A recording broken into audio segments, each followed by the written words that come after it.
Hey, this is Mark at Motor City Nightmares. I'm here with legendary actress Brooke Smith. You might recognize her from being down in some well, screaming for her life. Tell me, Brooke, how did you get started in acting?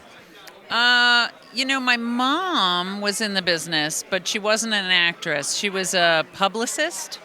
And I mean, I'm sure Freud would say, my mom was always off with actors, so I became an actor. But I just always knew that that's what I was going to do. So lucky me, because I have kids now and they don't always know what they're going to do. So, yeah. How did you come to land the role in Silence of the Lambs? Perfect segue. I don't know if people know that Jonathan Demme used to be a publicist, but he was. And so I guess he heard about me through that, because my mom had been one. And so, and then they knew I was acting. I was doing plays off Broadway. And I had just lost so much weight. So I don't know why they cast me and I had to gain all that weight. But Yeah, you were about a size 14. I mean, I'm pretty much that now. I don't know what the hell they're talking about. You look great. Where these people go shopping, but 14 is not that big. Thanks. After the movie came out, what was your immediate reaction to it? I mean, I thought it was incredible. It's a great movie. It's pretty. It's like almost perfect, that movie, I have to say. So I was just psyched to be part of it. Yeah. What's some of the pros and cons of being in that movie? I know a lot of people probably come up to you and say, put the dog in the basket, and it rubs the lotion on its back again, and things like that. It probably gets a little tiring because people are like, Yeah, it's not that bad. I would say the trickiest thing was just not being labeled the fat girl, which I was for a while. So You're a very attractive, say, woman of curves. Thank you. I mean, not everyone is emaciated, so, yeah. What was that like having to work into that well? Yeah, it was a lot. I don't think I could do it again. I was young then, and I was a gung-ho actress, so, yeah, I was just thinking, I don't know if I could do it again.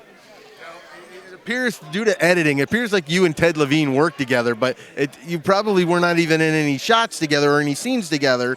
Well, we were. We did them all together, but I was off camera for his, and he was off camera for mine. So, So you were there at the same time with each other. yeah, I definitely could not have done it without Ted. And I learned, because it was my first sort of big part, from Jodie, actually. She said, you should save it when the camera's on him. Like, don't go all the way with it, because you're going to run out. And I thought, oh, no, that's cheating. I came from the theater. We have to do it that way every time, But, yeah, no, we definitely played off each other. How cooperative was that dog, Precious? Very cooperative. I was very lucky to work with Darla, the dog, because she was in a lot of other movies. She was in Pee-wee's Playhouse and The Burbs. She was in a bunch of things. So actually, her trainer was scarier than Ted Levine, because when I would look up and I'd be holding the dog, I would see the trainer going like, you better not hurt that dog. Yeah, so. While making the movie, did you think it would become what it has become?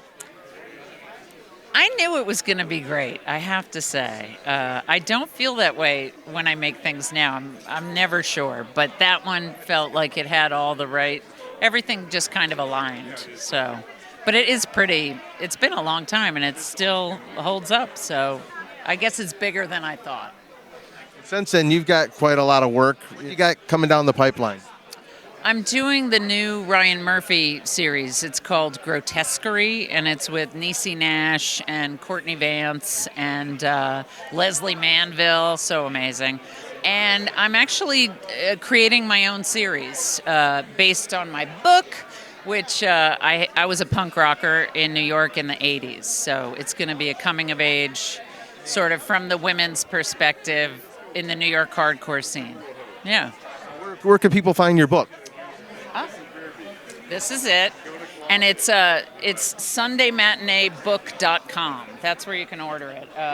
It might be sold out, but you can go on there and try. Yeah, these are pictures I took in, the 80s in New York. Yeah. Yeah, yeah. Bad Brains and Cro-Mags, CBGBs, all that. Thank you. Thanks. Anyways, Brooke, we don't want to take up too much of your time. It was a pleasure speaking with you and meeting you. Yeah, you too. And this is Mark at Motor City Nightmares with Brooke.